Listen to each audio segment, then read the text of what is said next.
What's good, YouTube? Cardfight King here. Aqua Life, baby. You already know how it is. So I realized I didn't do a Spike Brothers deck profile because I think I had gotten the deck built. I guess kind of like a little bit after I finished my Dark Irregulars in a way. I did both of those decks came pretty quickly, like within a week. So yeah. But I really like this deck. I've taken it to a few tournaments. And my first outing with it, we ended up topping with a 500 record. Just due to tiebreakers. And then I don't think I've missed a top with the deck, but it's been kind of against certain matchups. Early on in the meta when they first dropped, it was a little here and there. I didn't know the Tachi matchup too well with playing with this deck. I know it better now than I did before, so I was able to actually start having success in that realm. But as I played the deck, I really came to like this build that I have here, and this build just feels very comfortable. I really feels like it's a good comp to what the deck is asking you to do for it to achieve its maximum potential and for you to get, for you to have success with it. So what I wanted, the way I built it was to add in, a few things here and there, but also to play to the strengths of this deck. So get into the deck profile, explain why as I go along, and then we'll wrap it up. All right, so starting with the grade zeros as always, four draw triggers, four heal triggers. I got to get my cheer squad. Um, four crit triggers. My boy Joker. And then, for our cheer squad, obviously the starter is Coach Gibbs. If you guys don't know who Coach Gibbs is, it's a Mecha Trainer, but Coach Gibbs is Hall of Fame coach for the Washington Redskins, my team. So you got to get Coach Gibbs in there always. So I run this lineup. Now the thing is that I've seen, some people were like, well, why don't you run more draw triggers in the deck? And I don't feel that this deck needs any more draw. And it also, extra draws, I feel kind of go against, again, what the deck kind of wants you to do with it. And the reason why I say that is because you're already swinging for massive numbers by using Bullspike, our quarterback, being able to pass the force marker around to different receivers, and I'll get more into that force marker passing because it actually can get a little bit more technical than what I'm talking about. But because of that, your opponent is already preparing themselves to no guard some attacks, and then you have a card that in Bat and Dragger who gains an extra critical. So that's already that's already a column they're going to block. So a lot of the times, your opponent is sitting there forced to think: do I want to block the Vanguard column? Or not block it and risk getting hit with a critical. I'm already not going to block the rearguard column that does not have a critical trigger. And then if you have Baden on the board, that's another column that they are planning on blocking for. So the way I thought about it was that they're planning on blocking at least two of my attacks during a turn. Sometimes they can eat all three, just depending on where their damage is at, what my drive check was, and the way it goes. So my thing is that the more damage the opponent racks up, the more of a kill range you put them in, and when they're going to have to start dropping 3 to 4 cards and perfect guards to block your attacks. And so maximizing on the crit triggers at a decent number of 8, I think is the perfect comp for it. Let's get into grade 1. All right, so for grade 1s, playing 4 copies of the offensive punter called my boy Tressway here. So I play Spike Punter or the offensive punter because I think he's one of the better first rides. A lot of what I like to do in this deck is to be able to establish a board, conserve hand, and then continually beat down on the opponent. When you ride on top of him, you can call him out to any rearguard circle, and then he has the added ability where when he boosts, you could Soul Blast 1. He becomes a 10k booster instead of an 8k booster, and then he goes to the bottom of the deck and you draw a card. So a lot of what I like about him is that potential for early game filter when you need it, when you're in the late game and you may need to use his skill, get him off the board because you're trying to draw into certain cards. You're trying to see a trigger for defense, like a perfect guard or a trigger for defense. You're trying to filter to hit your grade 3 Bullspike, bad, and whatever it is. I could use him in that capacity, but otherwise he just serves as a booster, essentially a free booster, rather than call out. And otherwise, once you have a board established, essentially, then he becomes more or less shield in your hand. I'm running 2 copies of Gary Gannon, and now the reason why I'm running 2 copies of Gary Gannon is because, again, he's a decent card. He plays to kind of what the deck wants, whereas that, a lot of people, he's not the most threatening on hit card. Put him behind a Bracky, that's 28k column. Your opponent's not going to block that. They're going to let you get off the Into Soul, draw 2. Well, the Into Soul part's important because it fuels Bullspike. The draw 2, tuck 1 part is also important because, again, it just helps you filter. So between these 2 cards, they're there more or less for early filter. But Gary Gannon also has the added bonus of being able to go into the soul for Bullspike. Now, again, still playing towards what the deck wants, playing 3 Gyro Slinger. Now, I don't use Gyro Slinger often. There will be times, a lot of times, like you have extra punchers in hand that are dead, maybe a grade 2 that you're not going to be planning on using in your hand that might be dead.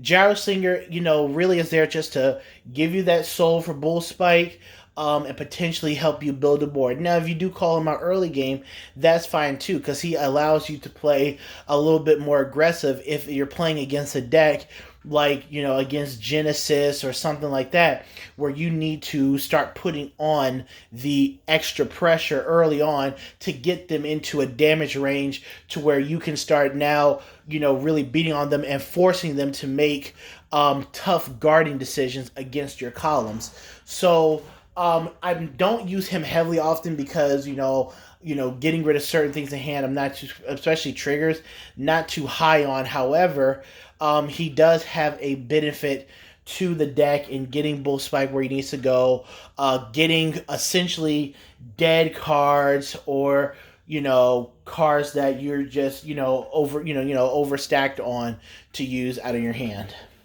And then last but not least, you got my boy right here, Mr. Wonder Boy. This guy is outstanding, and I think that he is a staple in all Spike Brother decks.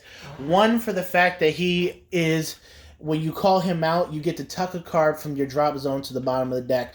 So you're putting a card to the bottom of your deck.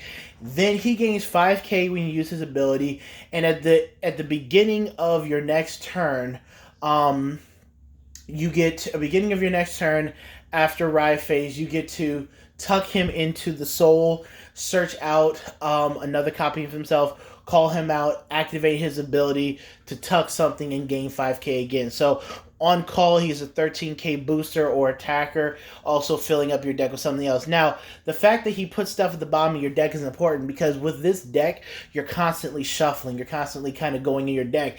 And again, that's what Bullspike kind of wants, is that fill up my soul, come on out from the deck. We got to keep going. We got to keep going to rotations. The opponents doing hurry up plays. We got to be able to rotate out the defense. We got offense going. We got to be able to keep this engine going, and let's keep go. Let's go. And so what he does is that because you're shuffling a deck, you're tossing crit triggers, you're tossing draw triggers, heal triggers back into your deck. Essentially, you're comboing to toss rear guards like Bracky and whatnot back into your deck. This will then allow you to combo with those to get them out your deck to activate their abilities and give you more of a chance to hit a trigger on your drive checks because you're using them to block. Then you're recycling them back into your deck, and once you call something out, you're shuffling and moving that trigger around somewhere in your deck to where it's like I have a higher chance of now hitting a trigger here to go along with what the deck wants and put more pressure on the opponent. All right, and on to grade 2. All right, so the grade 2 lineup may seem kind of um how do I put it? Kind of like ride phasey, but you'll see. So, running 4 copies of Spike Bouncer. Now, remember, we ran this guy back with Spike Brothers' first rendition for standard. On call, whether you ride it on Vanguard or call to rear, Counterblast 1, Soul Blast 1. Look at up to the number of your Vanguard's grade, I believe. Check your deck for is your Vanguard's grade and call it to board. Call up to one of them to board and shuffle your deck. So, or put him at the bottom of your deck in a new order, excuse me. So he's good for, again, turn 2 on ride target. Just a solid, a solid option. But he also has the added bonus of Counterblast 1. At the end of the battle that he attack, toss him into soul, draw a card. So he will provide you early to late game filter, being able to repay for himself, especially if you get him off of a free call, off of like a gyro slinger, or you get him a call off of Ronaldo, who we'll get into it to a second. He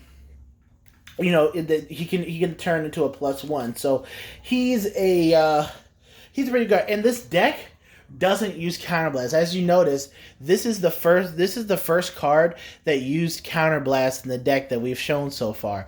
So this deck is very light on Counterblast usage, which makes it really easy to be able to manage your resources, pending on the situations or how you feel like setting things up.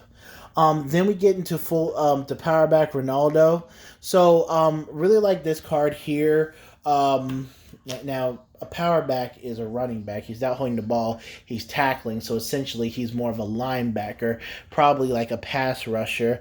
A pretty good pass rusher like Ryan Kerrigan or something like that. But that's neither here nor there. So what he does is when you call him to Vanguard, when you ride him or call him to rear guard, you get to Counterblast 1, tuck a card in from your hand to soul, look it up to the same number of cards as your Vanguard's grade, and then call as many of them you want out. The rest goes to the bottom of your deck.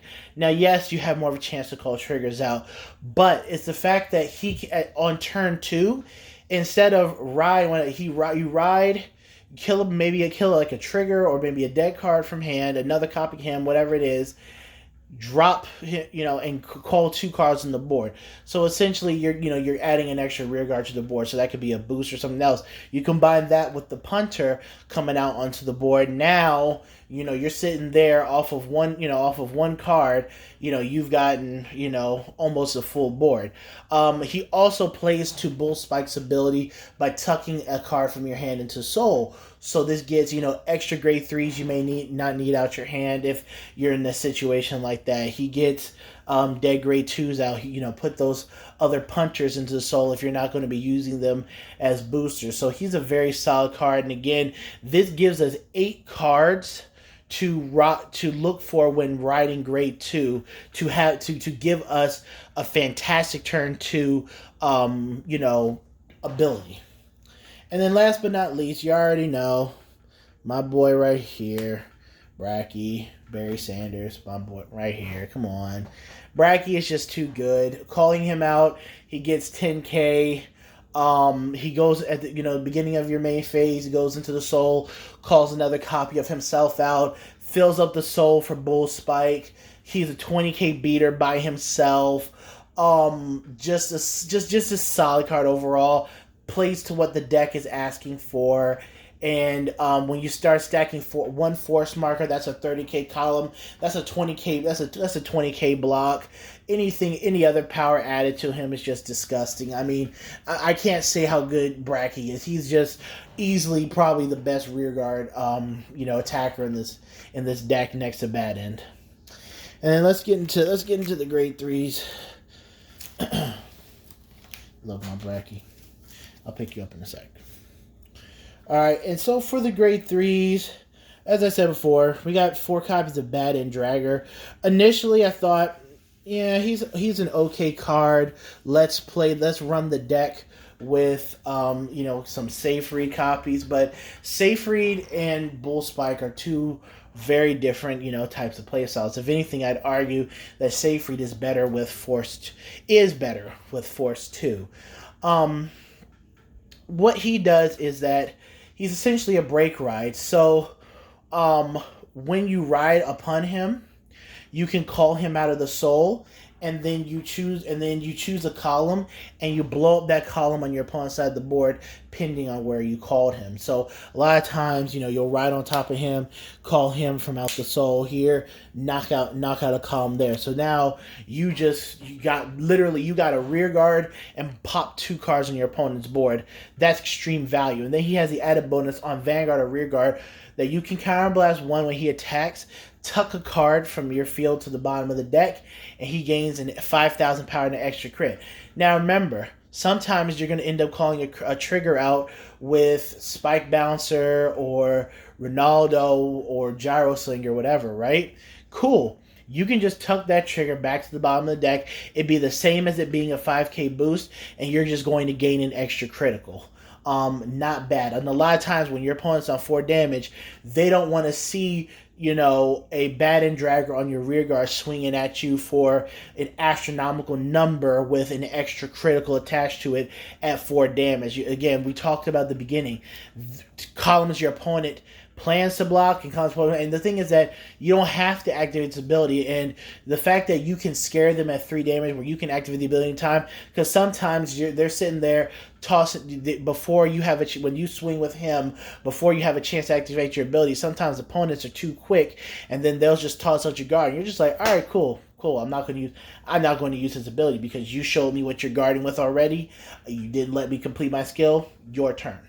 I can save this for another turn. That's how it goes sometimes, but that's just a scenario neither here nor there. The fact is that he's a fantastic first ride, great for field control when you're starting getting into your turn 4, turn 5 plays. Just a rear guard you want to see as often as possible. Stacking the force markers on him is extremely key. Just pumping him up as as much as you can, and just making his lane threatening. And like I said, when your opponent's at 4 damage and this guy is on the board, now they have to make a business decision.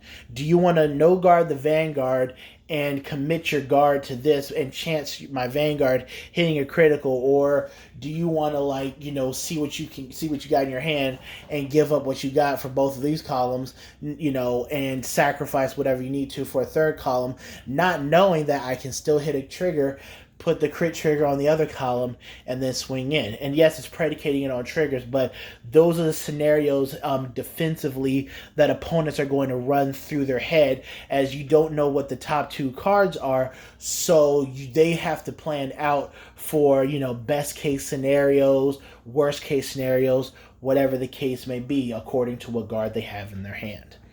And then last but not least, we got my boy, Bullspike. This was a birthday gift, and I thank you. I actually want to kind of get 3 more of this guy because I think he's just a really cool card. Probably one of my favorite Spike Brothers cards ever. Bullspike is the quarterback of the deck. He is the quarterback, middle linebacker, driver of this deck. What he does is pass the force marker around. So when any unit on your board attacks, you can Soul Blast 1 and move all of the force markers under that card. So you take your force markers from anywhere on the board, you move them all on the card. This deck, yes, goes off of multiple riding. I know that a lot of the times where it's like a lot of decks are going based off of riding once, being able to pop off turn 3. But this black deck is built for Force 1. This is built for, I ride twice. That means that I now have the ability to give 20,000 power to every attack on my board, which is an outstanding number in itself at start. Any more riding, and it gets more ridiculous. His other ability is that for once per turn, if your opponent does not let the attack that is on the force marker when it attacks hit, you get to just draw 1 and blow up a card on your opponent's board. And this goes for anything. So if you're trying to hit a Shiryuki off the rear guard circle, not sure everybody would want to do that, but if you're trying to hit something off of the rear guard circle, they don't let it hit, you can get rid of it, and then essentially you're going to be getting rid of 2 cards, or just that card. At any point in the game, if they don't let that force marker column hit, then you're plussing off it. Now, it's once per turn. But, again, the cool thing is that this guy is free, and he only requires 1 Soul Blast to move the force markers. And as you saw with this deck, everything, the majority of the deck soul charges, builds up that soul, feeds, and plays around the strengths of Bullspike and what the deck wants to do. And that's really how I build my decks, is based upon what is the deck asking me. What does the deck want to do? I hope you guys enjoyed the video. Look for more content coming soon. We definitely need to have a Ravon discussion. I'm waiting for Bermuda Hell season to be over once again, so we can get into the reviews for some real cards. You know, the Vanity Dragon, whatever it is, set. You already know what it is. Aqua Life, baby.